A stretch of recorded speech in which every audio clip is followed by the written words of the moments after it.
আর এক ফোনে বাংলা আমাদের নজর রাখতে হচ্ছে ওয়েদার আপডেটের দিকে। কিছুটা কমলো তাপমাত্রা, সকাল আর রাতে ফিরলো সামান্য শীতের আমেজ। আর আজকে কলকাতার সর্বনিম্ন তাপমাত্রা রয়েছে 18.8 ডিগ্রি সেলসিয়াস। কি বলছে হাওয়া অফিস, আপডেট নেব। সুদীপ্ত রয়েছে আমাদের সঙ্গে। সুদীপ্ত, কি বলছে হাওয়া অফিস? উত্তরবঙ্গে কেমন ওয়েদার থাকবে এবং দক্ষিণবঙ্গে বা কেমন ওয়েদার থাকবে? দেখো, বঙ্গোপসাগরে সম্ভাবনা রয়েছে আগামী 24 থেকে 48 ঘন্টায় নিম্নচাপ তৈরি হতে পারে দক্ষিণ আন্দামান সাগরে, এবং ইতিমধ্যে ঘূর্ণাবর্ত তৈরি হয়েছে মালাক্কা প্রণালীতে এবং তারই প্রভাব কিছুটা পড়ছে বলে জানা যাচ্ছে। যেমন দেখা যাচ্ছে ঘূর্ণিঝড়ে পরিণত হওয়ার সম্ভাবনার কথা হাওয়া অফিস বলছে।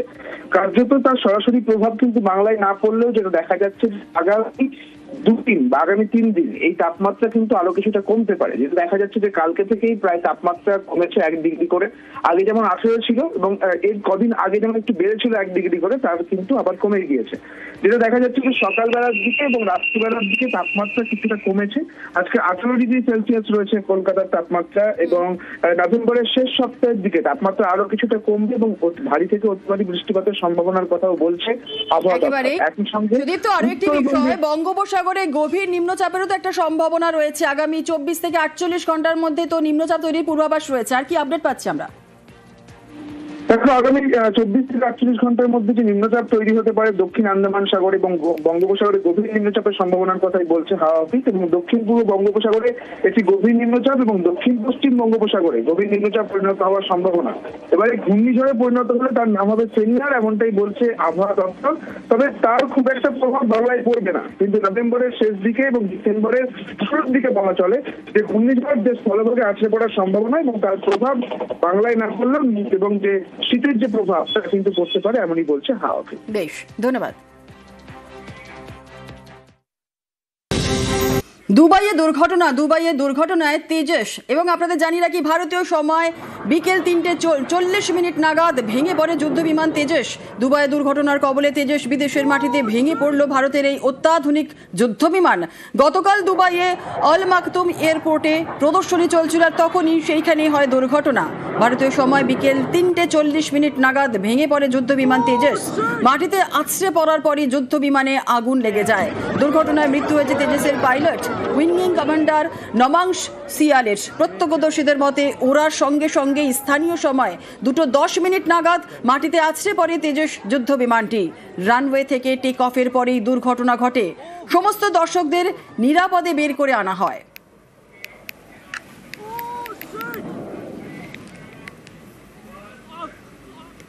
ফের পথে নামছেন মমতা বন্দ্যোপাধ্যায়, সভা ও মিছিল করবেন। রাজ্য জুড়ে এসআইআর চলছে, এসআইআর এর তীব্র প্রতিবাদ জানিয়েছেন।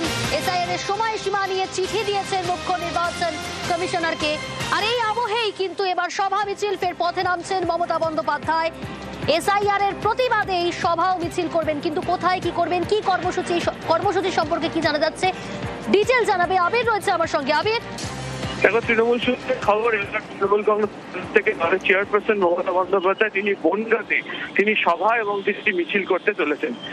পর্যন্ত আমরা তৃণমূল সূত্রে যেটা জানতে পেরেছি, মঙ্গলবার দিন দুপুর 1টা নাগাদ তিনি গিয়ে পৌঁছবেন হচ্ছে বনগাঁতে। সেখানকার ত্রিকোণ পার্কে তার একটি সভা করার কথা। এরপরে তিনি চাঁদপাড়া থেকে ঠাকুরবাড়ি সন্নিহিত একটি জায়গা পর্যন্ত 3 কিলোমিটার তিনি একটি মিছিল করবেন। এসআইআর এর আবহে বনগাঁ অত্যন্ত গুরুত্বপূর্ণ, এবং তুমি জানো যে সেখানে যেভাবে সিএ ক্যাম্প করা হচ্ছে বা গত কয়েকদিন ধরে যেভাবে মমতা বালা ঠাকুরের যারা নেতৃত্বাধীন যারা রয়েছেন তারা যেভাবে অনশন পর্ব পালন করেছিলেন, এবং বারবার ধরে তৃণমূলের বক্তব্য যে এসআইআর করে মতুয়াদেরকে তাদেরকে ক্ষতি করা হচ্ছে, তাদেরকে কার্যত চাপ তৈরি করা হচ্ছে এবং তাদের অস্থির অবস্থার মধ্যে পড়তে হচ্ছে, তা নিয়ে তৃণমূল বারবার ধরে সরব হয়েছিল। এহেন পরিস্থিতির মধ্যে এসআইআর আবহের মধ্যে মমতা বন্দ্যোপাধ্যায়ের বনগাঁ সফর অত্যন্ত গুরুত্বপূর্ণ। প্রসঙ্গত তোমাকে জানিয়ে রাখি, তৃণমূল কংগ্রেসের তরফ থেকে এসআইআর প্রক্রিয়া নিয়ে যখন আলোচনা শুরু হয়েছিল তখনই সিদ্ধান্ত করা হয়েছিল যে বনগাঁতে তারা একটি বড় নাগরিক সমাবেশ তারা করতে চায়, সীমান্তবর্তী এলাকাতে তারা সমাবেশ করতে চায়, এবং সেখানে দাঁড়িয়ে তাদের কি মূলত অবস্থান, সেই অবস্থান প্রসঙ্গে তারা তাদের বক্তব্য রাখবে। যেহেতু সীমান্তবর্তী অঞ্চল, প্রচুর মতুয়া অধ্যুষিত মানুষজন সেখানে থাকে, এবং ঠাকুরবাড়ির অভ্যন্তরেও একদিকে শান্তনু ঠাকুরকে তৃণমূল যেমন আক্রমণ করছে, পাল্টা তৃণমূল কংগ্রেসকেও সেখানে বিজেপি শিবিরের তরফ থেকে আক্রমণ করানো হচ্ছে। তো এরকম পরিস্থিতির মাঝে দাঁড়িয়ে অবশ্যই এটি গুরুত্বপূর্ণ। তৃণমূল সূত্রে খবর, মঙ্গলবার দিনকে এই কর্মসূচির বিষয়ে যে প্রস্তুতি তা তৃণমূলের অন্দরে শুরু হয়ে গিয়েছে। গতকালকে জ্যোতিপ্রিয় মল্লিক তিনি ঠাকুরবাড়িতে গিয়েছিলেন, তিনি মমতা বালা ঠাকুর এবং যারা রয়েছেন তাদের সঙ্গে বৈঠক করছেন। সূত্রের খবর, আজকেও এই সংক্রান্ত প্রস্তুতির বিষয়ে বনগাঁ সাংগঠনিক জেলা সভাপতি বিশ্বজিৎ দাসের সঙ্গে সেখানকার যারা নেতৃত্বরা রয়েছেন তারা বৈঠকের পর্ব ইতিমধ্যে শুরু করেছেন। ফলে এসআইআর আবহের মধ্যে বনগাঁতে যে মিটিং এবং মিছিল দুটোকে ঘিরে তৃণমূল কংগ্রেসের তরফ থেকে তাদের যে রাজনৈতিক বার্তা দেওয়ার কাজ, অন্তত মতুয়া সম্প্রদায়কে উদ্দেশ্য করে সেই বার্তা সেখান থেকে দেওয়া হতে পারে। এবং অত্যন্ত গুরুত্বপূর্ণ এই সভা মিছিল এসআইআর আবহে। অনেক ধন্যবাদ আবির। যেমনটা বলছিলাম, এসআইআর এ গরম বাংলা। অবিলম্বে এসআইআর স্থগিতের দাবি জানিয়ে এবার মুখ্য নির্বাচন কমিশনার জ্ঞানেশ কুমারকে চিঠি মুখ্যমন্ত্রী মমতা বন্দ্যোপাধ্যায়। এদিকে সোশ্যাল মিডিয়ায় পোস্ট করে নির্বাচন কমিশনের দাবি, পশ্চিমবঙ্গে এসআইআর মসৃণভাবে চলছে।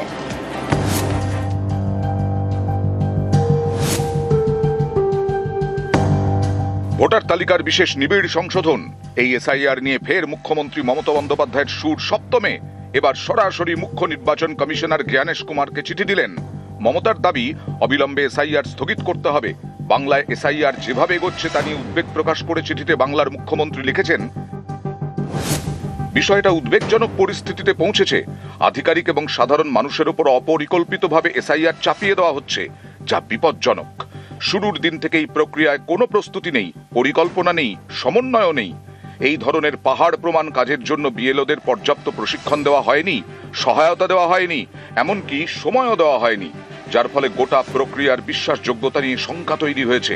নির্বাচনী গণতন্ত্রের কাছে যা উদ্বেগের বিষয়, নিজেদের ক্ষমতার বাইরে বেরিয়ে কাজ করছেন বিএলওরা। পরিস্থিতি যেদিকে যাচ্ছে তাতে একটা বিষয় পরিষ্কার, ৪ ডিসেম্বরের মধ্যে একাধিক বিধানসভা কেন্দ্রে ভোটারদের তথ্য নির্ভুলভাবে আপলোড হওয়া মুশকিল। প্রবল চাপ এবং শাস্তির ভয়ে অসম্পূর্ণ তথ্যই আপলোড করতে বাধ্য হচ্ছেন বিএলওরা, যার ফলে বৈধ ভোটারদের নাম বাদ চলে যাওয়ার ঝুঁকি থেকে যাচ্ছে। পাশে দাঁড়ানোর পরিবর্তে কারণ ছাড়া শোকজ করা হচ্ছে অফিসারদের। বাস্তব পরিস্থিতি বুঝতে চাইছে না নির্বাচন কমিশন, হুঁশিয়ারি দিচ্ছে বিএলওদের, হস্তক্ষেপ করুন এবং এই প্রক্রিয়া স্থগিত করুন, না হলে জনতা থেকে অফিসার সবার ক্ষেত্রেই অপূরণীয় ক্ষতি হয়ে যাবে।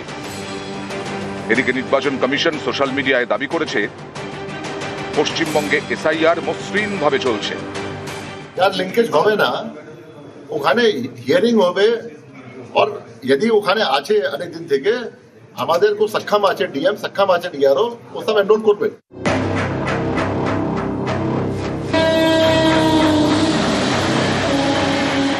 বুধবার ট্রেনের সামনে ঝাঁপ দেন কামারহাটির বাসিন্দা অশোক সর্দার। আশঙ্কাজনক অবস্থায় ভর্তি করা হয় আরজিকর হাসপাতালে। 2টি পাই বাদ গেছে। পরিবারের দাবি 2002-এর তালিকায় নাম ভুল ছিল অশোক সর্দারের। কদিন ধরে বাবা বলে যাচ্ছে আমার কিছু নেই, আমাকে তাড়িয়ে দেবে,